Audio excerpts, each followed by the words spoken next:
বাংলাদেশকে হারিয়ে সাফ অনূর্ধ্ব-17 চ্যাম্পিয়নশিপের সেমিফাইনাল নিশ্চিত করেছিল ভারত।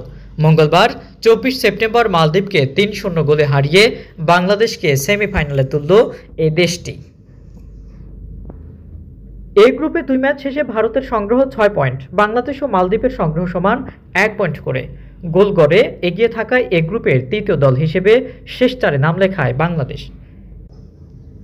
এ গ্রুপের ভাগ্যে লেখা হলেও বি গ্রুপ এখনও উন্মুক্ত। 2 রাউন্ড শেষে বি গ্রুপে ভুটান ও পাকিস্তানের সংগ্রহ সমান 4 পয়েন্ট করে।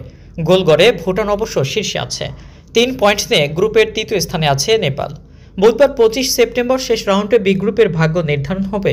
শেষ রাউন্ডে পাকিস্তান খেলবে নাকি শ্রীলঙ্কার বিপক্ষে, স্বাগতিক ভুটান খেলবে নেপালের এই বিপক্ষে। মঙ্গলবার 24 সেপ্টেম্বর মালদ্বীপের বিপক্ষে ম্যাচে 13 মিনিটে স্যামসাং আহংসাংবাম ভারতের প্রথম গোল করেন। 74 মিনিটে মালদ্বীপ গোলরক্ষকের ভুলের সুযোগ নিয়ে হেমনেংচুং লুনকিম ব্যবধান দ্বিগুণ করেন।